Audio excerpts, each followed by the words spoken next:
Bora conversar com o Rodrigo Orengo, de olho em tudo que acontece nos bastidores em Brasília, parlamentares pressionando pela aprovação, conclusão do debate. E é um debate fundamental para a nossa economia, que é o da desoneração da folha de pagamento. E isso deve acontecer na semana que vem, se nada mudar, né, Orengo? Bom dia para você.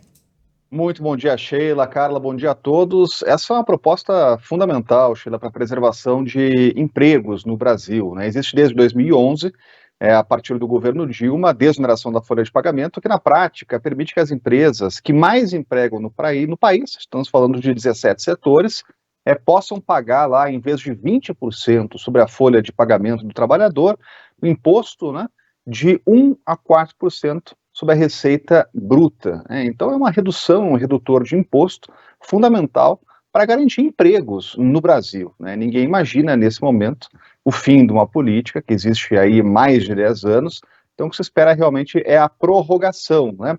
Tinha uma ideia, inclusive, de votar nessa semana, mas teve um pedido de vista, então isso fica tudo para a semana que vem. Agora, a articulação de senadores é a seguinte: já votar na terça que vem, na Comissão de Assuntos Econômicos, e no mesmo dia já encaminhar para votação no plenário. Há votos suficientes para aprovar essa matéria que veio, é de origem do Senado Federal, e também foi votada na Câmara e depois voltou para o Senado em função de alterações. Tem um ponto aí que é muito discutido, porque os parlamentares acabaram incluindo prefeituras, e também iniciando uma política de desoneração em prefeituras, reduzindo lá de 20% a 8% a contribuição previdenciária.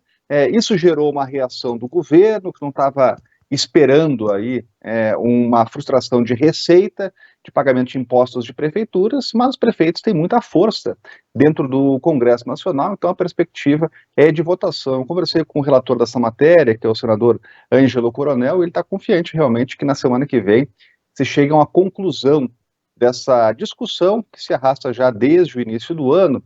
E um ponto importante, fundamental, é o seguinte: as empresas estão naquele momento lá de fechamento de previsões para o ano que vem, né? Então precisam realmente da sinalização do Congresso Nacional, da confirmação do Congresso Nacional, de que essa política vai permanecer, que teremos a aprovação no Congresso, né? Há votos suficientes, mesmo com posições divergentes aí do governo federal, né? Ontem mesmo tinha algumas reuniões já convocadas para discutir o assunto, o governo tenta empurrar isso para a votação e para a discussão da reforma tributária, mas a força dos parlamentares aqui é grande para finalizar essa discussão na semana que vem e garantir a desoneração da folha de pagamentos, a política que existe aí desde 2011. Se o Congresso Nacional realmente confirmar, aprovar, teremos mais 4 anos garantidos aí dessa política que deixa o trabalhador mais barato para as empresas que mais empregam no Brasil. A gente está falando aí de mais de 9 milhões de empregos no país.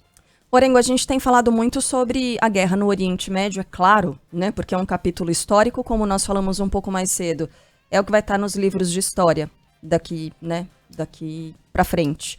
Pergunto como é que está o quórum no Congresso Nacional, porque quando a gente olha muito para o outro lado, quando a gente vira de costas para algo, ou aquilo para, ou coisas erradas acontecem. Como é que tá? Vocês estão acompanhando também, Orengo? Conta pra gente. O quórum no Congresso nessa semana está baixo, viu, Carla? Sabe que esse é um assunto que gera discussões, discursos no parlamento, mas uns poucos parlamentares estão presentes, o quórum realmente ele não é elevado, as votações mais importantes são previstas para a semana que vem, mas ontem, por exemplo, a gente teve uma confusão aqui, um bate-boca entre parlamentares na Câmara, justamente em torno do assunto da guerra, né? Esse assunto ele acaba caindo aqui no debate político em Brasília, tanto da oposição quanto da base do governo. A oposição que acusa o governo de não tratar ou classificar o Hamas como um grupo terrorista, né, pressiona o governo para mudar a postura pública, enquanto o governo continua afirmando que vai seguir a determinação e os parâmetros aí da ONU, e a base do governo celebra esse esforço do Brasil de retirada de nacionais, de brasileiros lá de Israel. O Brasil realmente, nesse ponto, foi protagonista aí, né? Saiu na frente de outros países, levando brasileiros de volta, né? E é claro que um esforço do governo aí de participar desses encontros. Hoje teremos mais um encontro lá no Conselho de Segurança da ONU, o Brasil está na presidência. Agora, Carla, falando de votações realmente as mais importantes, ficou tudo para a semana que vem, até em função de uma viagem do presidente da Câmara, Arthur Lira, Então a gente pode colocar na agenda aí taxação de fundos exclusivos, também taxação de offshores, tem uma discussão importantíssima ainda, que é da regularização ou da regulamentação das apostas esportivas. Então, a partir da semana que vem, essa pauta deve ser destravada aqui em Brasília. Perfeito. Agora, como você citou, né, Orengo, deputados se aproveitando desse tema da guerra, que nada tem a ver com as pautas que eles têm que defender nesse momento. Teve também um outro fato muito curioso que aconteceu e que foi divulgado ontem, que foi a concessão de título de cidadão para Benjamin Netanyahu, cidadão honorário de Rondônia. E ficou todo mundo muito chocado, né? Depois da divulgação dessa notícia, a Assembleia Legislativa concedeu esse título de cidadão honorário rondoniense ao primeiro-ministro de Israel, Benjamin Netanyahu. É um projeto que tinha sido assinado por um dos deputados de Rondônia, deputado Lucas, do PP.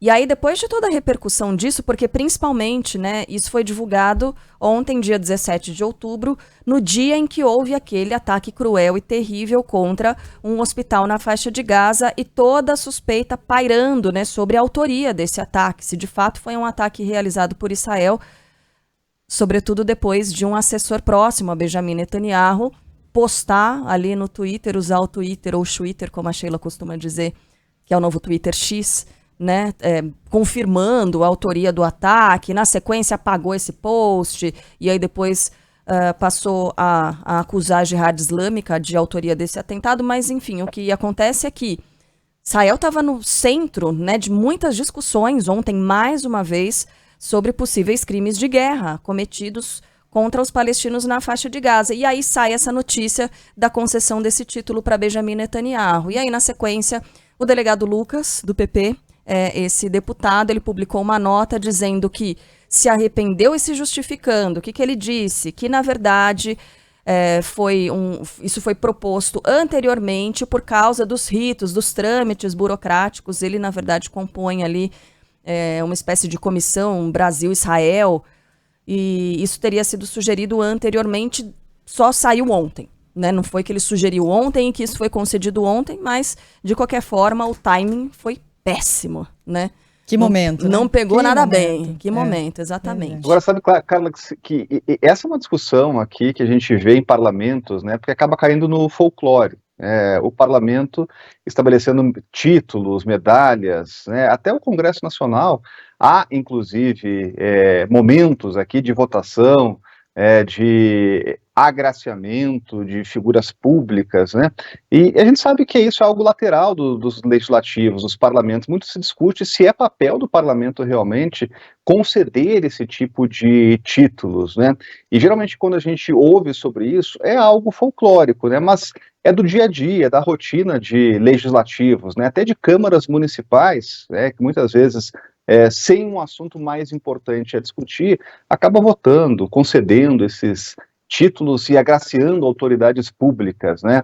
Mas isso realmente já acontece há muito tempo, né? E vai continuar acontecendo, tanto aqui em Brasília como em parlamentos locais. Certamente. Orengo, um beijo para você, bom trabalho, até amanhã.